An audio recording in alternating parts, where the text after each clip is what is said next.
Mas abra sua Bíblia na primeira carta de João, capítulo 4.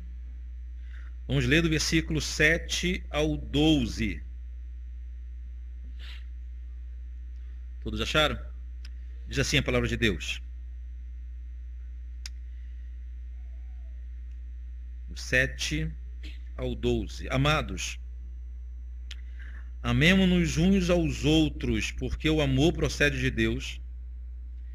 E todo aquele que ama é nascido de Deus e conhece a Deus. Aquele que não ama não conhece a Deus, pois Deus é amor. Nisto se manifestou o amor de Deus em nós, em haver Deus enviado o seu Filho unigênito ao mundo para vivermos por meio dele. Nisto consiste o amor, não em que nós tenhamos amado a Deus, mas em que ele nos amou e enviou o seu Filho como propiciação pelos nossos pecados.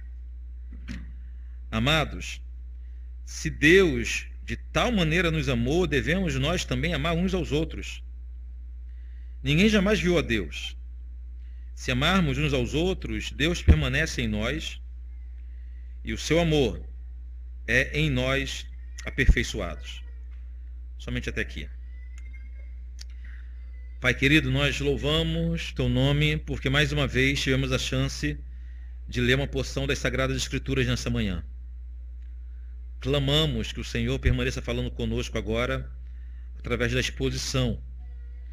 Somos dependentes da atuação do teu Espírito Santo, nos fazendo entender a tua palavra revelada, ó Deus.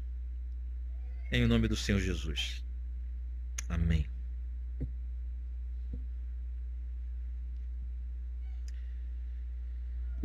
Já deu para a gente perceber que ao longo de toda a carta de João, o que o apóstolo faz é ensinar a igreja a discernir o certo do errado.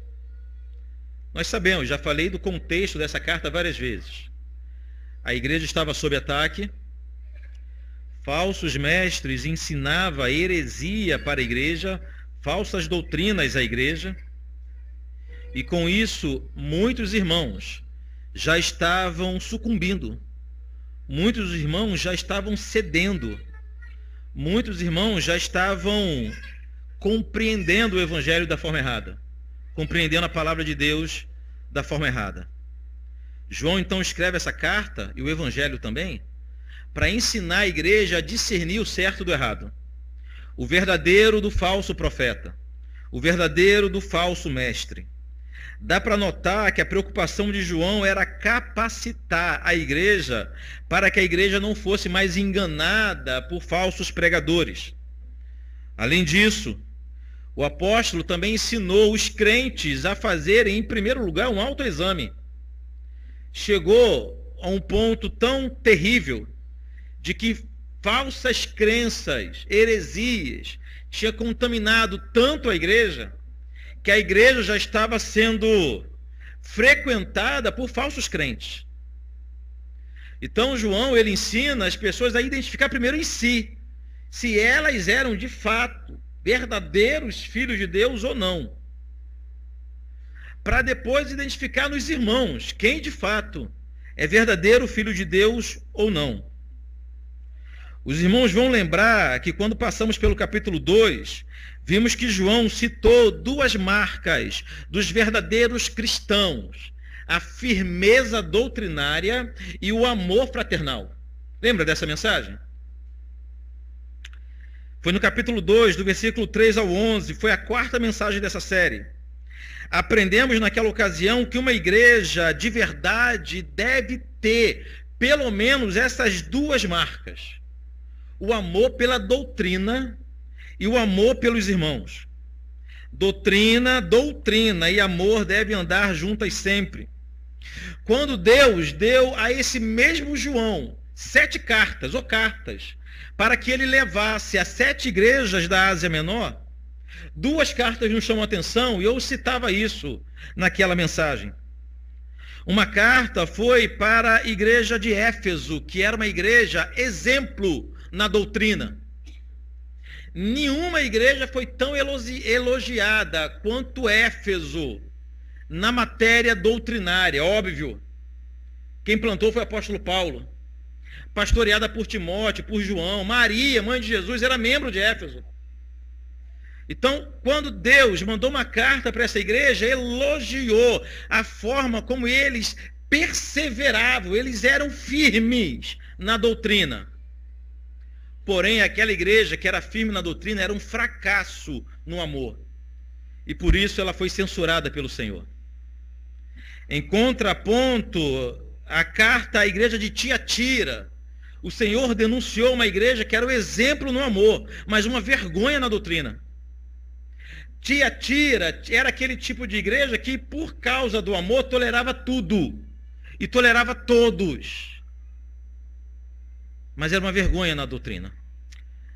As duas igrejas foram censuradas pelo Senhor. Para a igreja de Éfeso, que era exemplo de doutrina, mas uma derrota no amor, o Senhor prometeu que se eles não mudassem, eles seriam arrancados do seu lugar, apesar da boa doutrina que eles tinham.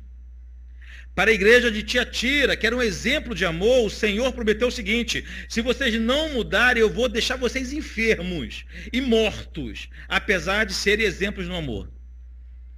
Concluímos que o Senhor não tolera igrejas que deliberadamente negligenciam o zelo doutrinário e as igrejas que deliberadamente negligenciam o amor fraternal.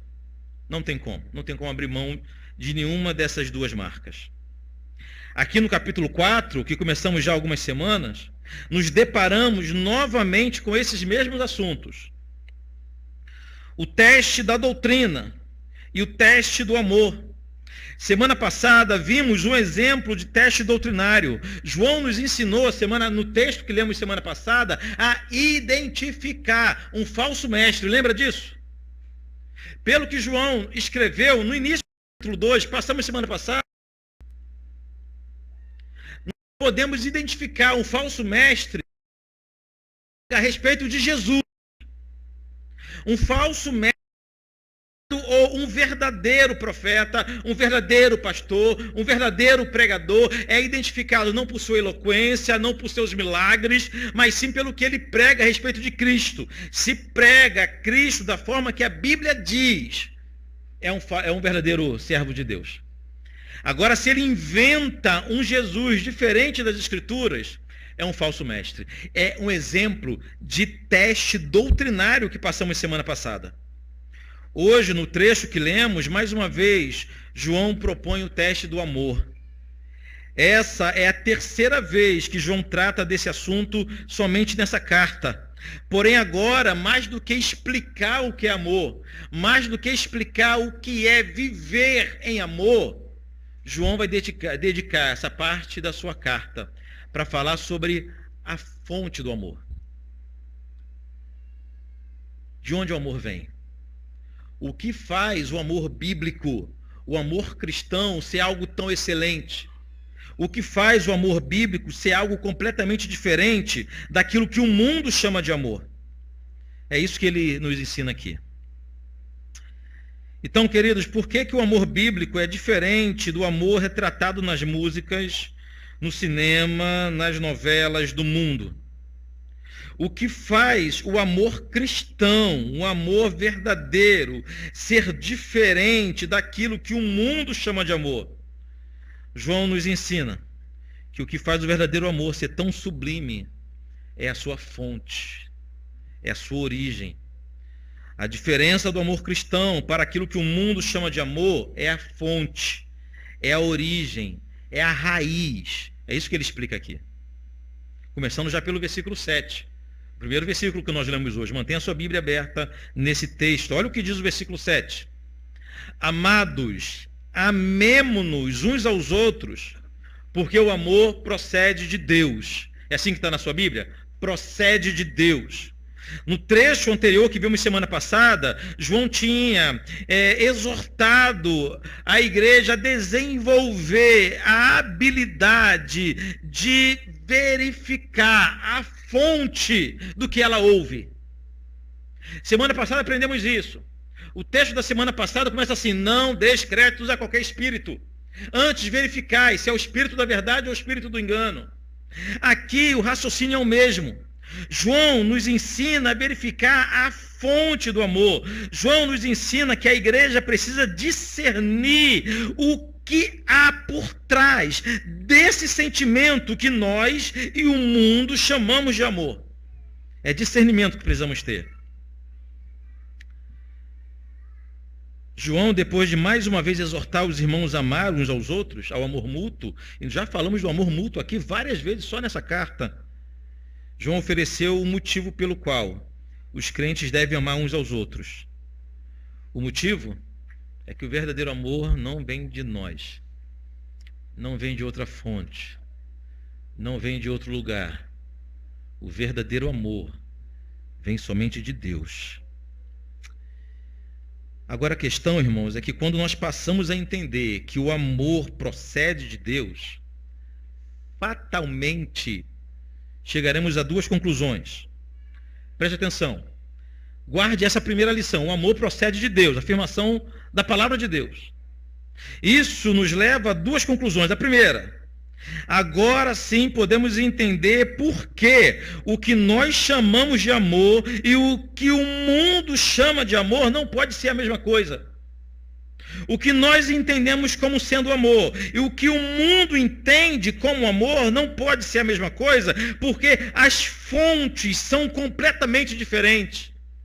O verdadeiro amor, aquele dom supremo, que a Bíblia diz que não é soberbo, não se ufana, é benigno, não arde em ciúmes, não é inconveniente, não procura os seus interesses, não se exaspera, não se ressente, não se alegra com a injustiça, mas se alegra com a verdade. Esse dom, que é o dom mais excelente de todos, que segundo a Bíblia, tudo sofre, tudo crê, tudo espera e tudo suporta, só pode vir de Deus. O amor do mundo não é assim. Ou seja, queridos, aquilo que o mundo chama de amor, que serve de pretexto para divisões, facções, adultério, fornicação, desrespeito aos pais, abusos de todos os tipos, esse sentimento que o mundo chama de amor, mas que consegue misturá-lo com crises de ciúme, com agressões físicas e psicológicas e outros tipos de crime. Esse sentimento que deixa as pessoas doentes, patologicamente dependentes e, por outro lado, torna outras pessoas abusivas, possessivas. É óbvio que isso não pode vir de Deus. O que o mundo chama de amor, que é um sentimento utilizado como desculpa para todo tipo de mal e pecado. O que o mundo chama de amor, que deixa as pessoas doentes. Doentes. A ideia de uma pessoa apaixonada é uma pessoa fora de si. É uma febre que a pessoa tem, que perde o próprio controle e perde o controle de sua vida para suas emoções, seus impulsos. Esse troço não pode ser amor. Pelo menos não amor bíblico. O amor verdadeiro é outra coisa. Quando João diz que o amor procede de Deus, ele está se referindo a esse amor, que é paciente, benigno, não arde em ciúmes, não se ufana, não é soberbo, não é inconveniente, não procura os próprios interesses, não se exaspera, não se ressente, não se alegra com a injustiça, que tem prazer com a verdade acima de tudo, que tudo sofre, que tudo crê, tudo espera, tudo suporta. É esse amor que, segundo João, procede de Deus. Bem diferente daquilo que acham que é amor, não é verdade? Antes de seguir, eu tenho que fazer um alerta aqui. Quando a Bíblia diz que o amor tudo sofre, tudo suporta, de forma alguma está legitimando algum tipo de agressão ou abuso. O próprio texto diz que o amor não se alegra com a injustiça, o amor verdadeiro. Aqui no texto, quando diz que tudo sofre e tudo suporta, tem o sentido de levar as cargas uns dos outros, de chorar com os que choram. de caminhar mais uma milha. Esse é o amor verdadeiro. Mas voltando ao texto de João, se em primeiro lugar, ao compreendermos que o amor procede de Deus, começamos a entender a diferença que há entre o amor bíblico e o amor do mundo, em segundo lugar, quando João diz que o amor procede de Deus, podemos concluir que amar é uma prova poderosa de que nós nascemos de novo. Já passamos por isso também, não foi verdade? Não é verdade? Segundo João, é impossível amar de verdade. Essa parte é importante, guarde isso. É impossível amar de verdade da forma que a Bíblia nos ordena, sem termos passado pelo novo nascimento em Cristo Jesus. É impossível. A segunda parte do versículo 7 diz assim: e todo aquele que ama é nascido de Deus e conhece a Deus. Então, o verdadeiro amor é uma marca distintiva daqueles que nasceram de Deus, que conhecem a Deus. Mais uma vez, demonstrando a incompatibilidade que há entre o que nós acreditamos ser amor, o que a Bíblia diz que é amor e o que a cultura chama de amor. O apóstolo João já tinha citado aqui nessa carta outras marcas próprias do cristão. No capítulo 2, versículo 29, ele diz que os que nasceram de Deus praticam a justiça. No capítulo 3, versículo 9, ele disse que os que nasceram de Deus não vivem mais em pecado. Agora, como que fazendo um retrato falado do verdadeiro cristão, ele acrescenta mais uma marca, mais uma característica do verdadeiro crente, que é o amor fraternal. Só ama, de verdade, quem nasceu de novo. Quem nasceu de novo. A grande pergunta é: como que pessoas como nós, tão pecadoras quanto o resto do mundo, tornam-se habilitadas a amar de forma verdadeira? O que capacita o crente a amar de verdade? Se originalmente somos tão egoístas, tão avarentos, tão soberbos como o resto da humanidade, como podemos ser habilitados a amar de verdade? A resposta para essa pergunta é, irmãos, é porque a fonte do amor é a mesma fonte do nosso novo nascimento. É isso que João está explicando aqui. O amor procede de Deus e todo aquele que ama é nascido de Deus. A fonte é a mesma. Vamos lembrar o que o Senhor nos prometeu através do profeta Ezequiel. Ezequiel capítulo 36, versículo 26 diz assim, darei a vocês um coração novo e porei um espírito novo em vocês, tirarei de vocês o coração de pedra e em troca darei um novo coração. Promessas de Deus. Então, no ato da regeneração, o que nós ganhamos é um novo coração. Fala a verdade. Aquele coração antigo que a gente tinha, era impossível amar mesmo pessoas boas. Não é verdade? Aquele coração vaidoso, orgulhoso, soberbo, ressentido. Mas o Senhor, na regeneração, muda o nosso coração. E com um novo coração, como diz uma música, coração transformado, coração regenerado, nós somos habilitados a amar até mesmo nossos inimigos. Só um novo nascimento pode fazer isso conosco, irmãos. Terapia não muda coração, dinâmica de grupo não muda coração, palestras motivacionais não muda coração, só o que muda coração é um novo nascimento. Agora tudo começa a fazer sentido. Por nós mesmos somos incapazes de amar, às vezes, pessoas boas, mas com um coração novo, que recebemos da nossa regeneração, um ato todo de Deus. Somos habilitados a amar os nossos irmãos e obedecer à ordem de Jesus, amar até nossos inimigos. Mas seguindo no texto, para ratificar tudo que escreveu até aqui, João repetiu o que disse, mas agora pela via negativa. Olha o que diz o texto. Da mesma forma que aquele que ama é nascido de Deus, olha o que diz o versículo 8. Aquele que não ama, não conhece a Deus, pois Deus é amor. Aqui temos um sério alerta, irmãos. A conclusão óbvia desse versículo é que, ainda que a pessoa professe que conhece a Deus, ainda que a pessoa faça uma profissão pública de fé, ainda que levante a mão, ainda que seja batizado em águas, ainda que torne-se membro de uma igreja, se ela não ama os irmãos, ela ainda não nasceu de novo. O que lhe falta é conversão. O que lhe falta é regeneração. É passar por essa experiência transformadora da vida. Segundo o texto bíblico, quem não ama, não é que tem uma falha em sua personalidade. Quem não ama, não é que tenha uma dificuldade em seu ser. Quem não ama, não conhece a Deus. Seguindo ainda no texto, para que ninguém mais duvidasse do amor de Deus, João ofereceu uma prova cabal, uma prova incontestável do amor de Deus. E a prova incontestável é que Deus tanto amou, que Deus tanto nos amou, que nos deu o que Ele tem de mais precioso. Olha o versículo 9. Nisto se manifestou o amor de Deus em nós. Como?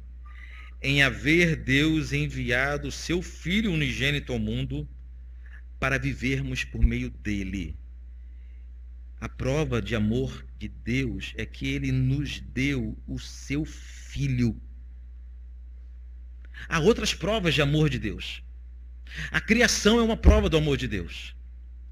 A providência, que é o fato do Senhor nos garantir tudo que nós precisamos em nossa peregrinação, é uma prova do amor de Deus. Porém, queridos, a maior prova do amor de Deus foi Ele ter nos dado o seu único Filho. O próprio Jesus falou isso. Deus tanto nos amou, Deus amou o mundo de tal maneira que entregou, que deu o seu Filho unigênito. Essa é a prova de amor do nosso Pai. Ele nos deu tudo que Ele tinha de mais valioso. Deus nos entregou o que Ele tinha de mais importante, que era o seu Filho. Aí nesse ponto eu quero confessar um pecado aqui. Você quer me ver com raiva? Hoje eu quero fazer raiva ao pastor. O dia que você estiver tentado em casa, tem nada para você fazer? Hoje eu quero fazer raiva, eu quero fazer o pastor pecar. Eu quero fazer o pastor pecar. Basta você falar para mim que o melhor de Deus ainda está por vir. Mas eu fico...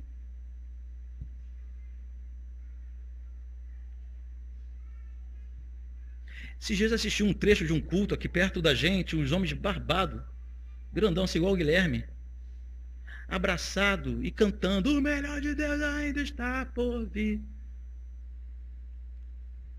Essa igreja não conhece Cristo, não conhece Jesus. O melhor de Deus já veio. O que a humanidade fez com o melhor de Deus? Cravou-o numa cruz. Humilhou o melhor de Deus. Matou o melhor de Deus. Nem por isso ele deixou de ser o melhor de Deus. O melhor que Deus tinha, Ele já nos deu. Se o Senhor não fizer mais nada por nós ao longo de nossa história, não temos do que reclamar. Ele fará. Ele nos guarda, nos protege, nos alimenta, nos dá provisão, nos enche de bênçãos espirituais e materiais. Porém, nada disso é o melhor de Deus. O melhor que Ele tinha, Ele entregou para padecer por nós, para morrer em nosso lugar. Ah, irmãos, essa verdade deve nos encher de segurança e de contentamento. Andamos sem contentamento porque nós tiramos os nossos olhos do que realmente importa. A gente começa a enumerar, a contabilizar o que nos falta e esquecemos do que o Senhor já nos deu. Eu estou falando de Cristo. Estou falando de Cristo, que deveria ser suficiente para todos nós. Mas seguindo aqui no texto de João, o apóstolo passou a escrever sobre a natureza do amor de Deus. O apóstolo nos ensina que o amor de Deus não decorre de nenhuma ação nossa, O amor de Deus não é o resultado de alguma boa obra que fizemos ou possamos fazer. João nos explica que Deus ama seus filhos porque ele decidiu amar, somente por causa disso, sem nenhum mérito nosso. Olha o versículo 10. Nisto consiste o amor, não em que nós tenhamos amado a Deus, mas que ele nos amou e enviou seu Filho como propiciação pelos nossos pecados. Irmãos, isso aqui é extremamente confortante. O Senhor não esperou até que nós merecêssemos o seu amor para nos amar. Até porque ele sabia que nós jamais mereceríamos. Mas ele decidiu amar cada um de nós, baseado tão somente em sua infinita graça. Não havia nada em nós para o atrair. Somos incapazes de fazer alguma obra que vá chamar a atenção de Deus e capturar o seu coração. Não. Por isso que ele não esperou que nós merecêssemos. Nos amou, como diz o texto bíblico, Romanos capítulo 5, versículo 8, mas Deus prova o seu próprio amor para conosco pelo fato de ter Cristo morrido por nós, sendo nós ainda pecadores. Ainda éramos seus inimigos quando ele decidiu nos amar. Que alegria.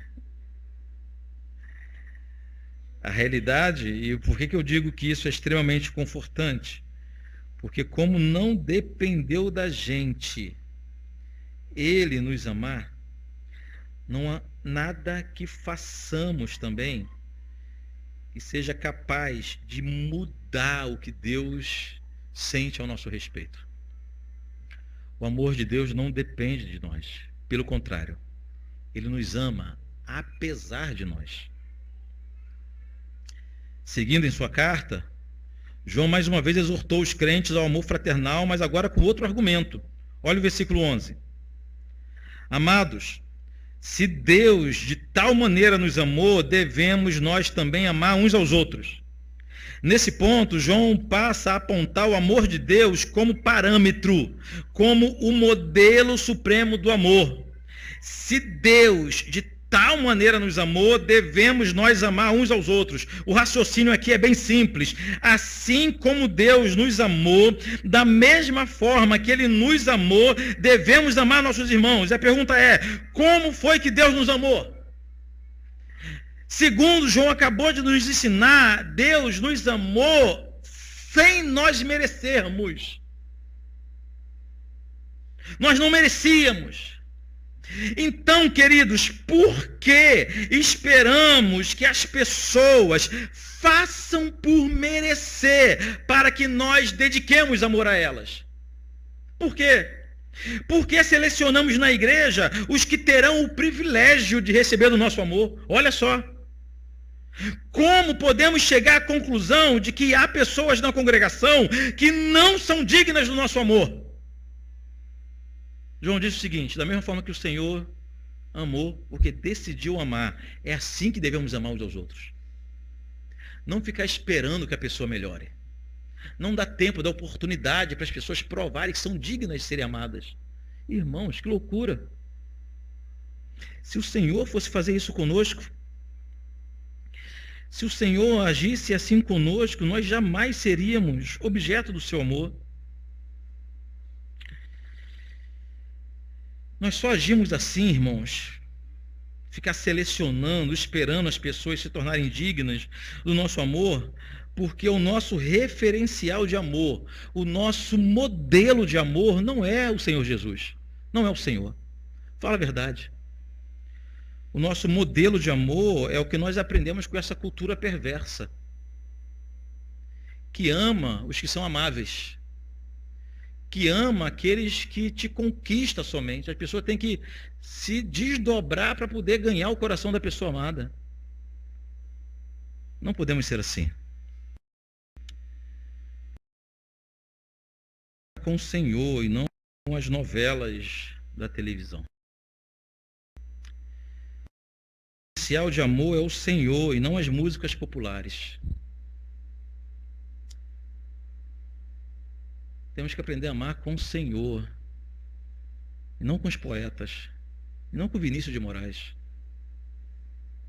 A gente aprendeu a amar com o Vinícius de Moraes. Fala a verdade, adolescente. Você lembra de quando você era adolescente?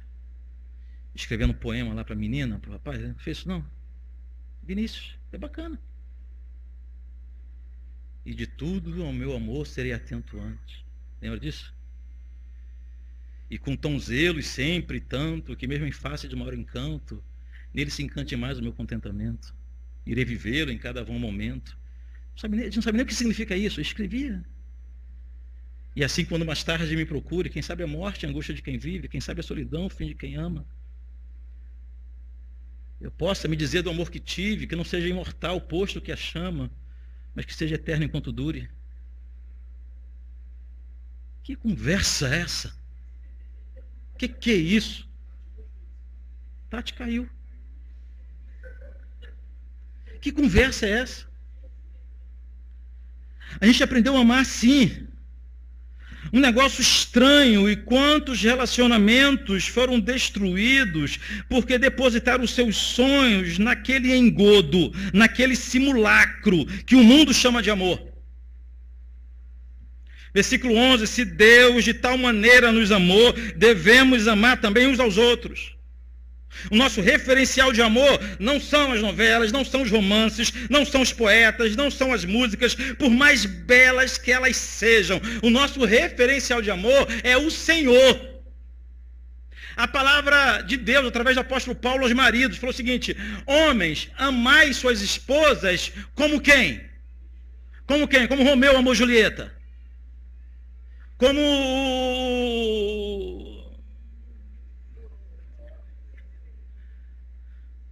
o senhorzinho Malta amava a viúva porcina. É assim que está na Bíblia. A Bíblia diz o seguinte: maridos, amem vossas mulheres como Cristo amou a igreja. Em todas as áreas, quando se fala de amor, o nosso parâmetro não é a cultura, não é a arte, não é nada disso. Nosso parâmetro é o Senhor Jesus. É olhando para Deus que nós vamos entender o que é amor. É imitando o Senhor que iremos praticar o que é o amor. Nada além disso. João finalizou esse trecho com mais um argumento surpreendente em relação ao amor. Ao versículo 12. Ninguém jamais viu a Deus. Se amarmos uns aos outros, Deus permanece em nós e o seu amor é em nós aperfeiçoado. Vamos entender isso aqui. Em primeiro lugar, João faz uma afirmação desconfortável. João diz que ninguém jamais viu a Deus. Foi o próprio Deus, irmãos, quem disse a Moisés, em Êxodo 33:20, que homem nenhum pode ver a Deus e viver. Escrevendo a Timóteo, Paulo disse que Deus é invisível e habita em luz inacessível. Precisamos entender as aparições de Deus, principalmente no Antigo Testamento, apenas como visões. Não significa que Deus de fato tenha aparecido. Estamos entendendo? Ninguém jamais viu a Deus. Ninguém jamais viu a Deus. O que os profetas, o que Isaías, o que Jeremias, o que Moisés tiveram visões. Era uma aparição, uma manifestação visual da presença de Deus. Não significa que de fato Deus estava ali. O próprio Deus disse que homem nenhum pode ver a Deus e sobreviver. Então, de fato, é verdade. Como João bem escreveu aqui, ninguém jamais viu a Deus. Mas para nossa alegria, João nos ensina que a forma que nós temos hoje de ver Deus é no relacionamento de amor entre os irmãos. Ninguém jamais viu a Deus. Se amarmos uns aos outros, Deus permanece em nós. Uma outra versão da Bíblia, a nova versão transformadora, traz esse versículo de forma mais clara. Ninguém jamais viu a Deus, mas se amarmos uns aos outros, Deus permanecerá em nós e seu amor chega em nós à expressão plena. Ou seja, querido, João está dizendo que a maneira que nós temos de ver Deus é na comunhão dos irmãos. É no amor uns para com os outros. Concluímos da impossibilidade de alguém encontrar Deus, ver Deus, andar com Deus, vivendo fora da comunhão da igreja. É no amor mútuo que Deus aparece, que Deus é expresso em nossas vidas. Hoje, mais uma vez, aprendemos que o amor bíblico e o amor do mundo são completamente diferentes em sua essência. O que o mundo chama de amor é um sentimento involuntário, ninguém escolhe amar, não é verdade? Não é assim que o mundo ensina amor? Amor, eu não escolhi amar. Por que você ama ela? Eu que não escolhi. Quando eu vi, brotou um amor no meu coração, nasce no coração, causa nervosismo, né? Calafrios, tremores. A Bíblia chama isso de febre ou possessão. A cultura chama de amor. Um amor bíblico não é um sentimento, é uma atitude. Não é um sentimento. Um amor bíblico não é algo que a gente fica orando para brotar em nosso coração. Um amor bíblico é uma atitude de cada pessoa. Por isso, amar uns aos outros é uma ordem, não é uma sugestão. Não poderia ser uma ordem se não dependesse da gente, não é verdade? A gente poderia chegar para Deus e falar, Deus, eu quero amar, mas eu não consigo amar. Aí Deus vai falar para a gente, amar não é um sentimento. Não é aquele um mundo cheio de luzes, de flores, que aparece nas TVs. Não, amar não é isso. Amar é você decidir cuidar do outro, é você decidir se responsabilizar por outro, é você decidir viver para o outro. Isso é amor.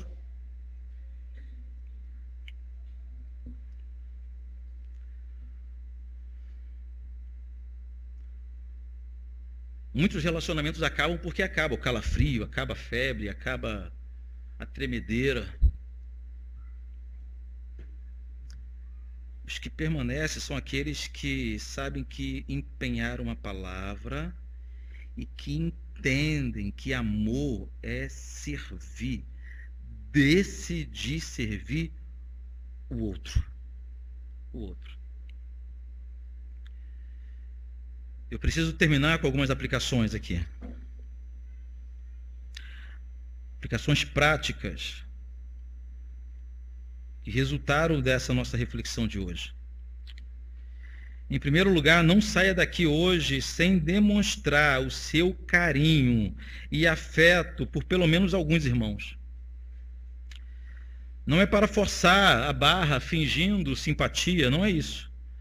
Mas comece sendo cordial, fazendo questão de cumprimentar, de falar, de puxar um assunto. Inicie com pequenos gestos de gentileza e você poderá ver o mundo ser transformado ao seu redor.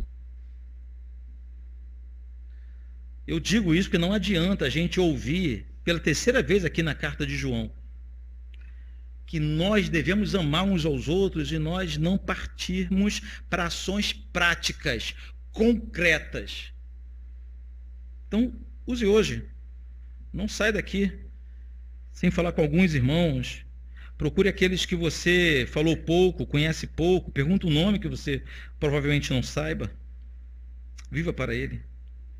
Em segundo lugar, escolha um dia da tua semana, ou um dia do teu mês, ou a cada 2 meses, como você quiser, para receber alguns irmãos em sua casa. A hospitalidade sempre foi uma marca distintiva do povo de Deus, e por toda a história. Inclusive em Israel era pecado alguém vir um peregrino e não oferecer estadia. Era pecado. Qualquer peregrino que chegasse na cidade ia receber convites para passar a noite em casas, mesmo se fossem estranhos. Por quê? Os hebreus entendiam que era uma forma de serem gratos a Deus, porque eles foram peregrinos também, o Senhor cuidou deles. Então a hospitalidade sempre foi uma marca do povo de Deus. O mesmo raciocínio deve servir para todos nós. Nós somos peregrinos e o Senhor cuida de nós, então devemos desenvolver a hospitalidade, irmãos.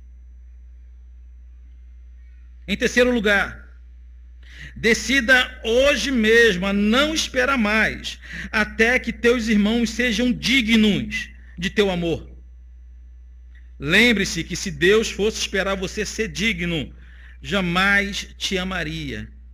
E fala a verdade. Nós não somos pessoas amáveis assim. Não somos. Somos cheios de esquisitices, cheios de coisa estranha. Então decida hoje. Não fique esperando ninguém melhorar, não. Não fique esperando ninguém aprender, não. Se antecipe. Demonstre seu amor e seu afeto por seus irmãos. Em quarto lugar, todo o nosso serviço de caridade, de misericórdia, só tem valor para Deus se for resultado do novo nascimento. Nos lembremos mais uma vez de 1 Coríntios 13, o texto do amor. Diz o seguinte: ainda que eu distribua todos os meus bens entre os pobres, e ainda que eu entregue o meu próprio corpo para ser sacrificado, nada disso me aproveitará se eu não tiver esse amor que nós falamos hoje aqui durante a mensagem. É esse amor. Amor fruto de uma vida regenerada. Caridade por simpatia, caridade por pena, por desencargo de consciência, caridade para nos melhorar como pessoa, é a forma de caridade das falsas religiões. O cristão não. As ações de misericórdia, as ações de caridade do cristão são resultados de um novo nascimento. Somente essas obras resultadas de um novo nascimento têm valor diante de Deus. Tem valor diante de Deus. E em quinto lugar, se você é alguém que ainda tem muita dificuldade em desenvolver uma vida em comunidade, uma vida da forma que o Senhor deseja, provavelmente o que te falta é conhecer mais do amor de Deus. Eu te aconselho a dedicar-se nos próximos dias na meditação de textos bíblicos que falam sobre a encarnação do Verbo, o sacrifício de Cristo. Olhem para a cruz. O que você verá na cruz é a expressão máxima do amor. Olhando para a cruz e entendendo o que é amor, nosso coração será constrangido, compungido, direcionado a amar aquelas pessoas que nós nem imaginamos que teremos condições de amar. Não tente amar por conta própria. Não tente amar somente por virtude humana. Ame seus irmãos. Fruto da salvação em Cristo Jesus e do que nós vemos na cruz do Calvário. Amém? Feche os olhos.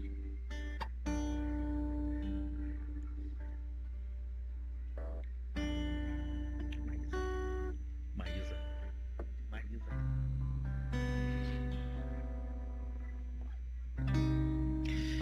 Senhor Deus, muito obrigado por tua palavra, meu Senhor. Quando a tua palavra chega em nossos ouvidos e coração, nós percebemos como estamos distantes ainda do que o Senhor deseja para todos nós, e isso nos envergonha. Que essa vergonha de fato venha gerar mudança de atitude. Precisamos crescer nessa área, desenvolver nessa área, e para isso nós dependemos da ação do Espírito Santo. Que ao longo dos próximos dias o Espírito Santo nos faça entender como Deus nos amou, entregou seu Filho Jesus, como que a cruz do Calvário expressa o amor de Deus, nos constrangendo a amar uns aos outros, mesmo aqueles que aos nossos olhos sejam os mais difíceis. Difíceis todos nós éramos. Impossíveis de serem amados todos nós éramos. Carregados de culpa, de pecado, de iniquidade, de maldade, malícia. Mas o Senhor nos amou a si mesmo. Que o teu amor nos transforme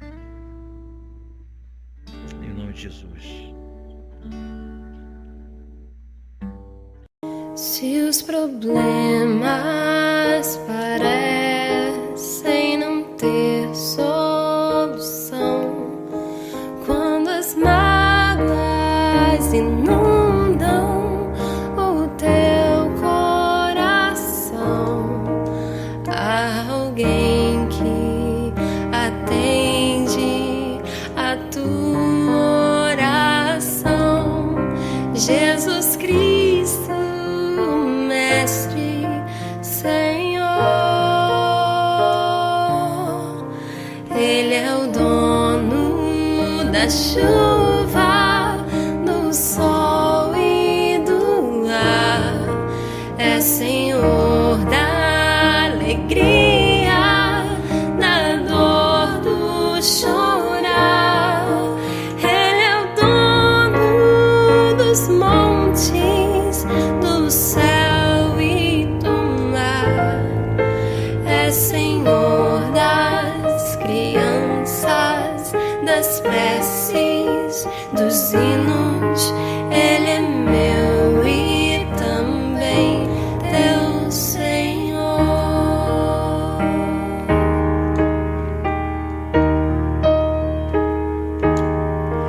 Ele é o caminho, a verdade, a luz. Abre teu coração e recebe a Jesus. Tua vida é Cristo que agora conduz, pois é Ele teu Mestre, Senhor.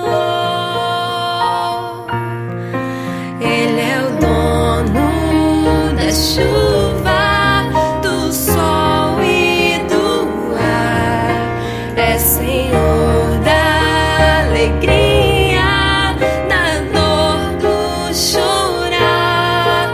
Ele é o dono dos montes, do céu e do mar, é Senhor das crianças, das preces, dos hinos. Ele é meu e também teu Senhor.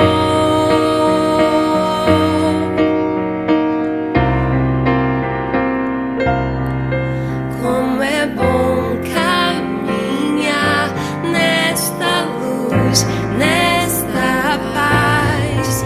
Ele vive pra sempre, Ele me satisfaz. Eu sou dele, a vida que Ele me traz é segura, pois Ele é Senhor. Ele é dono da chuva, do sol e do ar, é Senhor da alegria, da dor, do chorar. Ele é dono dos montes, do céu e do mar, é Senhor das crianças, das preces,